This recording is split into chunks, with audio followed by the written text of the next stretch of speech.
Good morning, everyone. Welcome to our very last virtual Sunday school of our spring 2021 season. I'm so glad that you have tuned in today. You know, this whole spring we've been talking about the parables of Jesus. We've been learning about the little stories that he told to his followers, to his disciples, and really to anyone who would listen. And we've been thinking about lots of different stories. Today we've reached the very last one, and I think you're really gonna like it. I've really enjoyed walking with Jesus together with you this spring, and I'm looking forward to hopefully seeing you at Vacation Bible School next month. Well, let's go ahead and get started with Sunday school. You're going to need to gather just a few supplies so that you have everything you need to be part of today's lesson. So I encourage you to get a piece of paper. This is just a piece of printer paper, but you can use a notebook paper if you want. Definitely you want a pencil. You're going to want a coin. You could use a dime or a nickel or a penny or a quarter, whatever coin you might have. And you will need your Adventure Bible as well, just so you can read along. If you don't have it, no big deal, because I'll read out of my Adventure Bible. Alrighty, well, let's go ahead and jump right in. I wanted to think together about this cool book, and I think there is a chance that you have seen this book before. Where's Waldo? Where's Waldo? This is kind of one of those hide and seek books, right? Where you look for something, Waldo in this case, and you see if you can find him. Oh boy, these are very, very busy pictures, aren't they? All sorts of people in these pictures. And you have to hunt and hunt, and you have to know what Waldo looks like, right? So you look specifically for this particular boy named Waldo. And Waldo looks like this, right? He has round glasses and brown hair, and he has kind of a white and red striped hat and a shirt too that's white and red striped. And here he is. You can see they circled him on the cover so that you know what to look for. Waldo. Okay, let's see if we can find Waldo. I've looked through this a little bit. This is kind of fun. It's sort of like all these places he's traveled and sent this postcard. This is sort of a winter ski scene, isn't it? And boy, you really have to take your time to see if you can find him. You just look and look.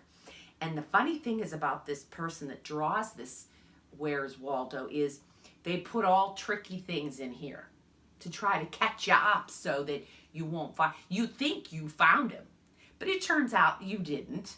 Like, there's a girl with a white and red striped shirt. I thought for a minute that was Waldo. Wrong. And this guy has kind of a hat that's like Waldo. It's not Waldo, but I see Waldo. He's right here. And if you look really closely, there he is, right there with his walking stick, right beside a snowman. That's so funny.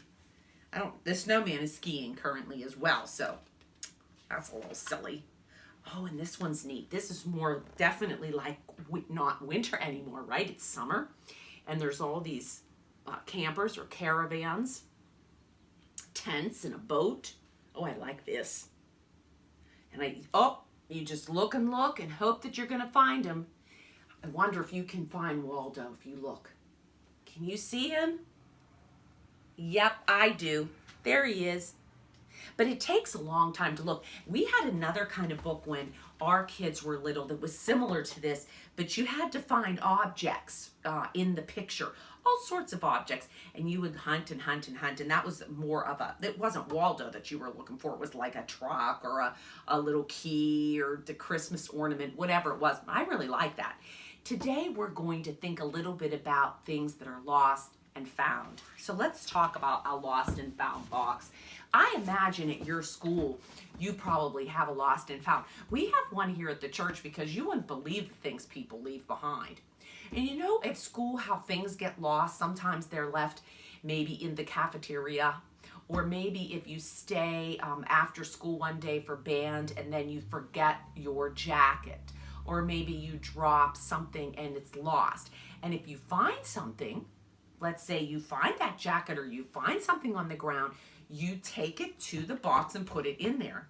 And if you've lost something, you can go to the box and see if someone found it. Now, this is a jacket that's been lost here at the church forever. It's been in our lost and found for a really long time. And of course, sunglasses are often in our lost and found. Here's some other things. Oh, the You Matter bracelet. You know, this is the kind of thing you might lose and it might get in here, and then you come by and hopefully it's there. And a ball, sometimes a ball's lost, right?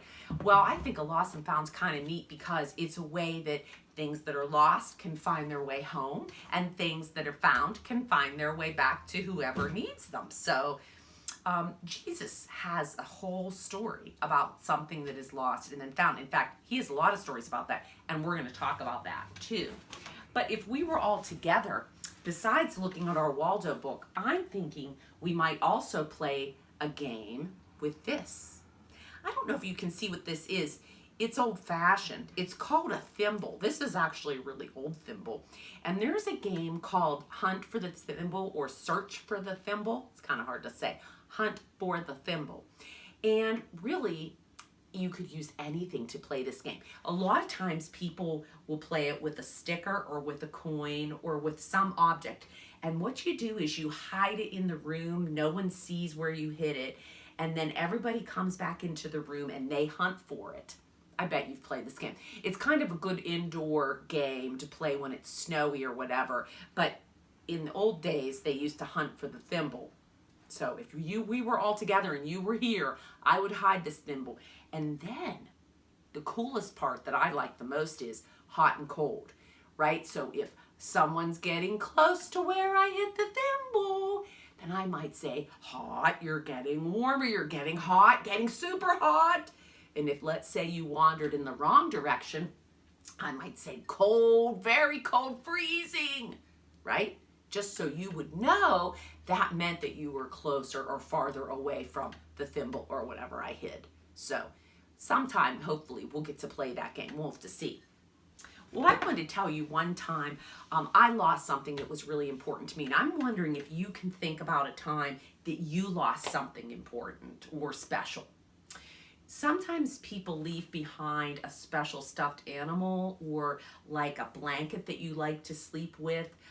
We have a niece, when she was little, she had a blanket called Buttery, and Buttery had a really soft satin edge, and she just liked to have Buttery right with her just to rub that satin on her face. And one time when they went home to the hotel, they left Buttery at our house, and then they had to come back in the middle of the night and get Buttery so that Sarah could go to sleep.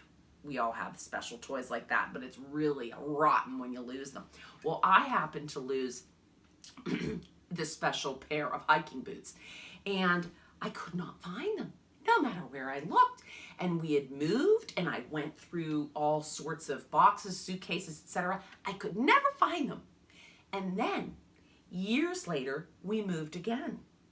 And this time, when we unpacked boxes, I came across some box that had miscellaneous written on it. Well, I opened it up, and wouldn't you know, there were my hiking boots. And here they are, to this day, my favorite pair of hiking boots. They were lost for 8 years, and then they were found. So I certainly understand how precious things are, even just goofy hiking boots. But if they're comfortable, they're your favorites. No one wants to lose anything. I sure don't. Let me get my notes. Well, you know, I'm wondering if while you're watching our Bible story skit, our Bible theater, if you'll think a little bit about a time that you lost something, and if you got to find it, what happened. So let's go ahead and take a break and enjoy the Plumber Girls performing our Bible skit. I'm so excited to go to the movies. All that hard work with mowing people's lawns and babysitting will finally pay off to go see Alvin and the Chipmunks. And I have all the coins that I earned. I hope Cammie gets here soon. She's here! Cammie! Hi, Macy. Are you ready to go? Yeah, here's your ticket and you owe me $10. Okay, I think I have them all. Let's just double check. 1, 2, 3, 4, 7, 8, 9. Only 9? I thought I had all 10. Where could the last one be? Let me count just to make sure. 1, 2, 3, 4, 5, 6, 7, 8, 9. There really is only 9. Let's go check. Let's see. Shirt, monkey. Monkey, shirt, Cammy, crayons, Kim, concentrate. We gotta find my lost shorts. coin. It's not in here. Let's just keep looking. A slipper, another slipper, a monkey, a whistle. Flip Hey, it. are you guys missing something? Thanks, Dad. He found our lost coin. Now we can go see Alvin and the Chipmunks. Yay! Here's your money. And shouldn't you have a mask on? I came prepared. Cool. And won't it be hard to eat popcorn at the movies with the mask on? We'll figure it out once we get there. Let's just go so we don't miss it. Okay. All right, girls, awesome job. Now you can go to the movies because you found all 10 coins. They did such a good job, Macy and Cammy did. And remember what happened, right? Remember, Macy had worked very hard earning money so that she could go to the movies. And she had 10 coins to go to the movies. When Cammy came over to get her, she could only find 9 of them. And remember, they took some time, they dug through a closet, and eventually Macy's daddy appeared and whoop, he found the coin. So after careful searching, they were able to find it and she was able to go to the movie. So way to go, girls. That is a great skit and it's a little bit like our Bible story. So I'm going to get our Bible out and I hope I don't knock this whole thing over. Very good. And I'm going to open to Luke, I believe it is, and I know that it is, chapter 15, verse 8 through 10. It's a short one today, so this isn't too hard. Luke 15, 8 through 10. This time I didn't open right to it. Remember last time? I like that. I like when I open right to it. It just takes you a minute. You have to take your time. Eventually you find it right there in the Bible. Luke 15. All right. 8 to 10. Here we go. Or suppose a woman has 10 silver coins and loses one. Doesn't she light a lamp and sweep the house and search carefully until she finds it? And when she finds it, she calls her friends and neighbors together and says, "Rejoice with me, I have found my lost coin." In the same way, I tell you, there is rejoicing in the presence of angels of God, in the angels of God over one sinner who repents. I'm going to read that again. In the same way, I tell you, there is rejoicing in the presence of the angels of God over one sinner who repents. All right. Actually, Jesus tells a lot of stories about things that are lost. He tells about a lost sheep. He tells about a son who is lost. And they're all right here together. But today we're talking about the coin. All right, so now you know it's time for Brownie and the smile. So let's go ahead and do our little test and we'll see how well you listened for our Bible story. Okay, the woman lost her favorite pair of earrings. False. She didn't lose her earrings, did she? No. Okay. The woman threw a fit and accused her neighbor of stealing her coin. False. That's not true. Let's hope the next one's true. The woman lit a lamp and looked carefully for her coin. Yes, she did. That's right. She did look carefully for the coin. All right, number 4. The coin was flushed down the toilet and she never got it back. False. It's not true. She did get it back, right? So let's see. Number 5, the woman swept and cleaned and found her coin. True. Very true. That's right. She did find her coin. And the woman, you might remember, she rejoiced because, you know, that was probably a very precious coin. It's not like we might think of a penny, just small and tiny. You might think of this as being a very expensive coin that was worth a lot to her. You know, this is a Bible story really about God and us too. It's not just about a woman and a coin. This is a story that tells us that God is like the woman who has the 10 coins. He doesn't want anybody to be lost. And sometimes we get lost. So I wonder, what are some of the ways we get lost in life? I'm thinking about times when I might not choose to do the right thing. Sometimes, you know, we do the wrong thing even when we know it's wrong. And that's sort of one way we get lost from God. Like, you know, it seems like God's far away and we aren't really paying attention to God. It's almost like when we wander off in the store. I don't know if that ever happened to you, but you know, we can get lost that way, right? At the mall or whatever, we go wandering away from our grown-up and suddenly you look around and it's hard to know where they went to. You don't know how you got where you are, and it's scary. Sometimes it's like that with God. Like we wander away from God because we just aren't paying attention to him, and we start thinking about doing our own thing, and we look around and it's like, where's God? I don't know where God is anymore. Well, the important thing to know is God never loses you. You know what? We wander off, but God is always watching over you. And God is always searching for you, no matter what. He is looking out for you. He wants to rescue you and keep you close and make sure you're safe. That's what God and Jesus are trying to tell us with this story.